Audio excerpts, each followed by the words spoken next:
நடந்து கொள்ள வேண்டிய முறைகள் சம்பந்தமாக ஒரு சில முக்கியமான விஷயங்களை ஞாபகப்படுத்தலாம் என்று நினைக்கிறேன். அன்புள்ள சகோதரர்களே, இந்த தலைப்பு ஏன் முக்கியத்துவப்படுகிறது என்று சொன்னால், நிறைய நிறைய பேருடைய உள்ளங்களில் இருக்கின்ற ஒரு மிகப்பெரிய ஒரு கேள்விதான், நமது வாழ்க்கையை எவ்வாறு ஒழுங்குபடுத்திக் கொள்வது, நமது வாழ்க்கையை எவ்வாறு ஒழுங்குபடுத்திக் கொள்வது, நமது வாழ்க்கையிலே தொடர்கின்ற சச்சரவுகள், பிரச்சனைகள், சோதனைகள், இவைகளை எப்படி நாம் நிர்வகித்துக் கொள்வது, இவைகளில் நம்மளுக்கு செய்யப்பட்ட அருள்களை எப்படி நாம் புரிந்து நடந்து கொள்வது என்பது ஒவ்வொருவரும் காலாகாலமாக சிந்தித்து மௌத்து வரைக்கும் சிந்தித்து அப்படியே காலம் கடத்துகின்ற நிலையை நாங்கள் பார்க்கிறோம். இதே சிந்தனையை நாங்கள் போன வருடம் சிந்திருப்போம், அதுக்கு முந்தின வருடம் சிந்தித்திருப்போம். அதுக்கு நல்ல உதாரணம் ரமலான் தான். நல்ல உதாரணம் ரமலான் தான். ரமலான் வருவதற்கு முன்னால் இந்த ரமலானுடைய அந்த ஷவ்பானுடைய அந்த நாளில் என்ன நடக்கும் தெரியுமா? இந்த வரக்கூடிய ரமலானை நல்ல முறையில் ஒழுங்கான முறையில் முறையாக பயன்படுத்தி நடந்து கொள்ள வேண்டும் அப்படின்னு. ரமலான் முடிஞ்சு பெருநாள் என்ன நடக்கும் தெரியுமா? இந்த ரமலான் தான் நமக்கு ஒழுங்காக கிடைக்கல, அடுத்த ரமலானாவது ஒழுங்காக பயன்படுத்தி கொள்ளணும். இப்ப எத்தனை ரமலான் நடக்கும்? முதலாவது ஷவ்பான்ல கடைசியில் நடக்க மாட்டா, இந்த ரமலானையாவது ஒழுங்காக பயன்படுத்தி முறையாக நடந்து கொள்ள வேண்டும் அப்படின்னு நினைப்போம். அது சந்தேகம் இல்லாம அந்த ரமலான் முடிவு பெருநாள் நடக்க மாட்டா, இன்ஷா அல்லாஹ் இந்த ரமலான் தான் நம்மளுக்கு கடந்து விட்டது, அடுத்த ரமலானாவது என்ன செய்யணும்? ஒழுங்கு முறையாக நடந்து கொள்ள வேண்டும். இப்படி 40 வருஷம் 50 வருஷம் நம்ம செஞ்சுட்டோம், தாண்டி போயிடும். இதுக்கு காரணம் என்ன என்று சொன்னால், நம்ம நாங்கள் நினைப்பது போல் சில ஒழுங்குமுறைகளை ஏற்படுத்திக் கொள்ள பார்க்கிறோம்.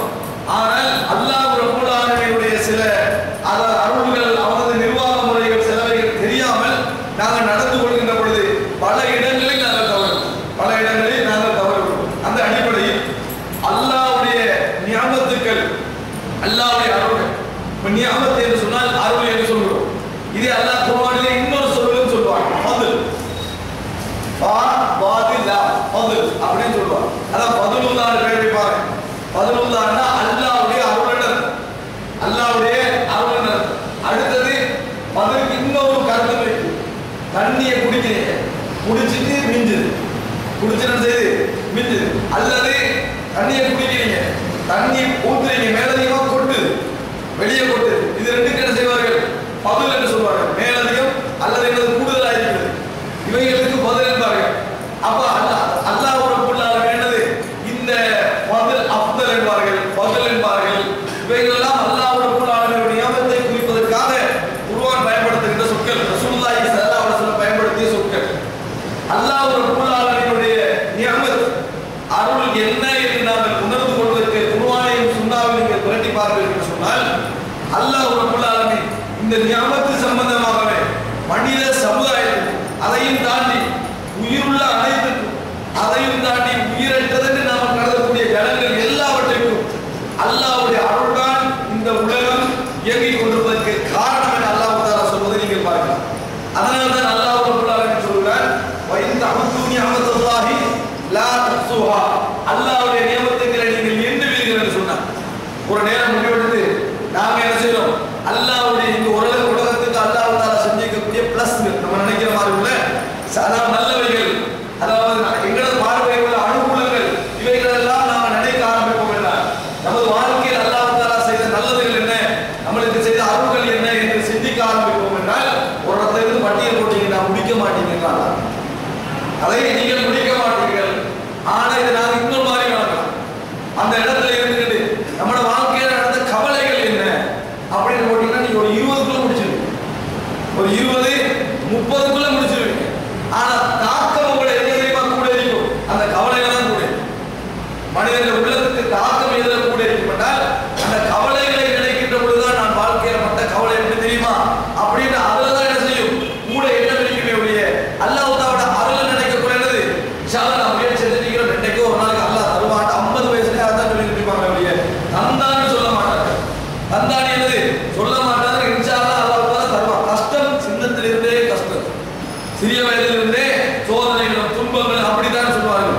அதனாலதான் யாருக்கே போயிட்டாங்க, நம்ம துன்பத்தை சொன்னா கொஞ்சம் கவலையா இருக்குது, வேதனையா இருக்குன்னா இதெல்லாம் ஒரு கஷ்டமே இல்லை, நான் மட்டும் கஷ்டத்தை போயிட்டா இதெல்லாம் மடு மாதிரி அப்படின்னு சொல்வதை நாங்கள் பார்க்கிறோம்.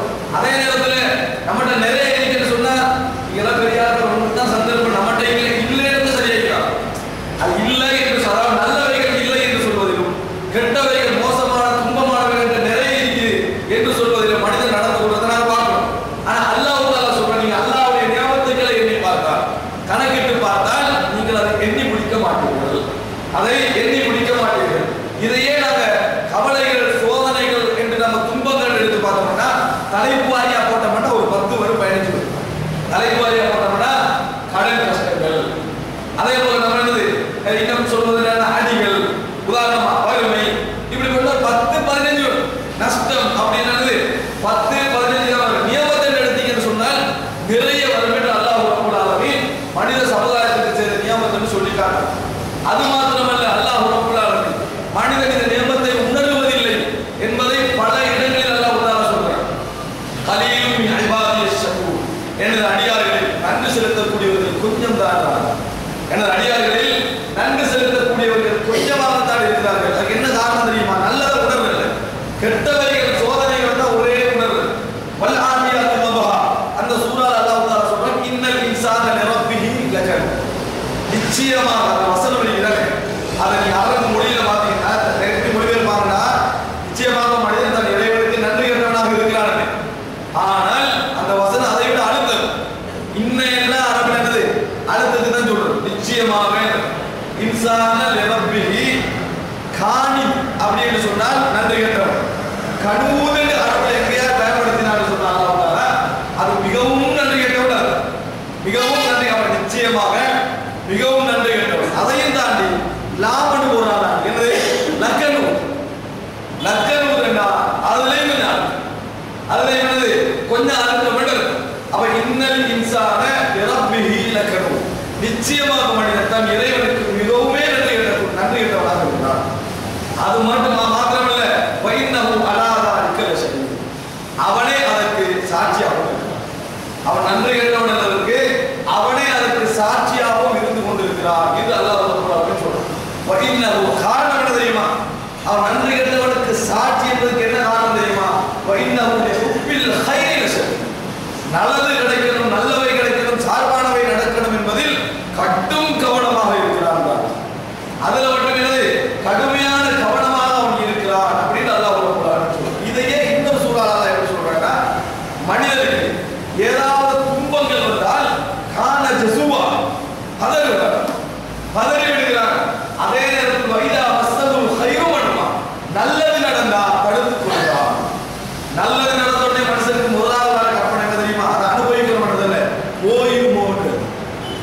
நல்லது கிடைச்சா இது பேருமா, திடீர்னா ஒரு 50 லட்சம் கையில் கிடைச்சிருவீங்களே, செலவழிக்கிற ஐடியா வந்து 50 லட்சம் போகாம பார்த்துக்கணும் என்னதான் முதலாவது.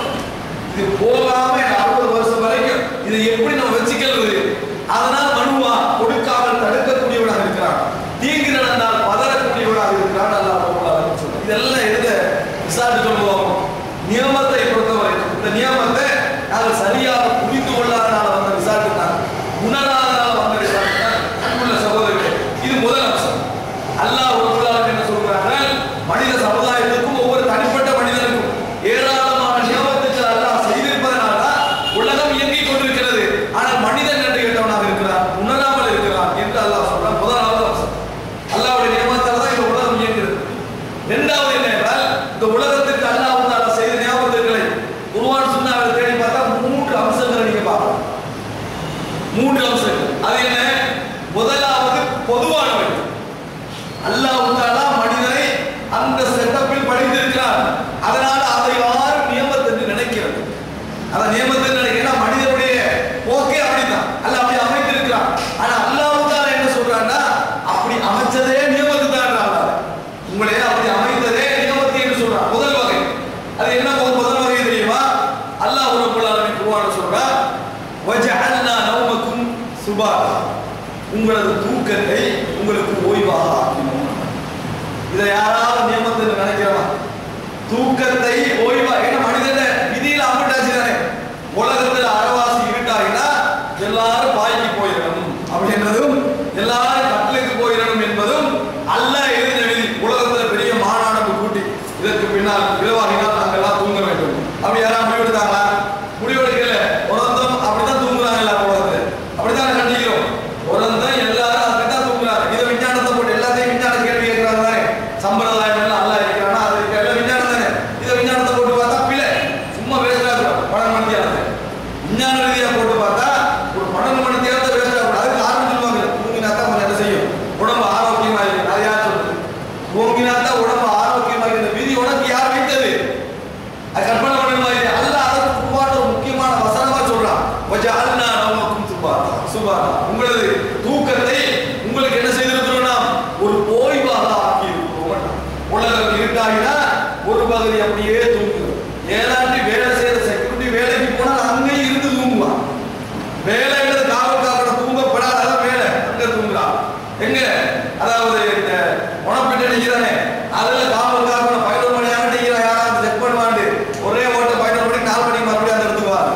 இந்த பெட் இருந்தா கொஞ்சம் நெருங்கு கடிச்சா தூக்கும் போதில்லை, கொஞ்சம் நெருங்கு கடிச்சா தூக்கும் போதில்லை. தொழிலாளர் ஒரு சமுதாயம் வாழ்ந்துட்டு உலகத்துல கிட்டத்தட்ட ஒரு 10,000 20,000 கம்பெனி போட்டுக்கிட்டு அப்படி போய் நெட்டு வேணுமா அது வேணுமா இது சின்ன இதாக. அதனால அல்லாஹ் உலகத்துக்கு பெரிய ஆர்வம் செஞ்சு அந்த நெருப்பை படைச்சு, இல்லைன்னா கொஞ்சம் லட்சக்கணக்கான பேர் தொழில் இல்லாம இருக்குது. அந்த நெரும்பால அதை கணிக்கிறதுனால உலகத்துல நிறைய பேர் என்ன செய்யறாங்க, தொழில இருந்து கிடைக்கிறான். அவர் இப்படி அல்லாஹ் ஒரு அளவுக்கு செஞ்சுக்கிறான். தூக்கத்துல எல்லாம் வாங்கி ஒரு அளவுக்கு தூக்கம் வராது, வெட்பாங்க ஏர் கண்டிஷன் எல்லாம் ஓகே, எல்லாம் சரி, தலைவலி சரி, எல்லாம் ரெடி பண்ணிட்டாரு. தூக்கத்துக்கு அவ்வளவுதான் நியமம். அது எனக்கு அது வாங்கலாம். பள்ளி சனம் பண்ணுறது என்னது, எனக்கு 2 கிலோ தூக்கம் தாங்க என்ன செய்யலாது, கேட்க அவனுக்கு தரவையெல்லாம் இவனுக்கு கேட்க விஞ்ஞான ரீதியா முன்னேறினாலும் என்ன செய்யலாது, மயக்கத்துல போடுறான். ஒரு ஆள் என்ன செய்யலாம், மயக்கத்துல போட்டு வைக்கிறாங்க. தூக்கத்தால உடம்புல ஏற்படுற அந்த விஷயத்தை என்ன செய்யலாது, ஏற்படுத்த முடியாது. நாம் தான் தூக்கத்தை என்ன செய்யறோம், ஏற்படுத்தும். தூக்கம் என்றது எவ்வளவு தெரியுமா, நீங்க நினைக்கிற நம்ம தூங்குற உடம்புக்கு அது மட்டும் இல்ல, உங்களோட பதட்டம் எல்லாம் அடங்கும். நாளைக்கு நீங்க 2 கோடி கடன் கொடுக்க வேண்டியது. எத்தனையோ பேர் உங்களுடைய உசுருக்கு மிரண்டி கேட்டீங்கன்னா 1000 பிரச்சனை, தூங்கினா ஒன்று 8 மணித்தியால உலகத்துல பிரச்சனை இல்லாத நீங்கதான். 8 மணித்தியாலவும் அதாவது பக்கத்துல பெண்ணாங்கரிய சோதனைகள்லாம் நடந்துட்டு இருக்கும். தூக்கத்துல எந்த பிரச்சனையும் இல்லை. அல்லாஹ் தஆலா சொல்றாங்க, அந்த புகையில இருந்தாங்களே அவங்கள தேடி மக்கள் கொல்றதுக்கு அலையிறாங்க.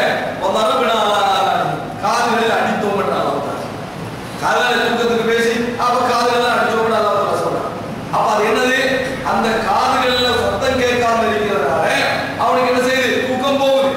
அப்ப அல்லாஹ் ரப்பல் ஆலமீன் அவனை தூக்கமாக்கினா பிரச்சனையே இல்லை. அல்லாஹ் அவங்களை எப்படி சொல்றாங்க, வித்தலக அலை நபியை நீங்க போய் எப்படி பாத்தீங்கன்னா வல்லைத மின்கும் ஃபிரார வல குலித மின்கும் ரூபா, நீங்களே விரண்டு ஓடி இருப்பீர்கள், பயந்து போயிருப்பீர்கள். மாத்தி வச்சிருந்தாங்க, அவங்களுக்கு தெரியாது தூக்கம். அவர்களுக்கு என்னது, தூக்கமே இல்லை. அப்ப அன்புள்ள சகோதரர்களே, தூக்கம் என்பது அல்லாஹ்வுடைய நியமம். ஒரு பஸ்ல ஏறணும், யாழ்ப்பாணத்துக்கு போய் சேரணும், எதுல நிம்மதியாக போவோம், தூக்கம் வந்து போனா நிம்மதியாக, நேரம் போறது விளங்காது, நேரம் போறதும் விளங்காது. தூக்கம் போகலைன்னா அந்த பஸ்காரனை மெயின்டைன் பண்ணிக்கிட்டே என்ன மெதுவா போறான், அந்த பஸ்காரன் மெதுவா போறேன், நம்மளுக்கு நிம்மதி இல்லை.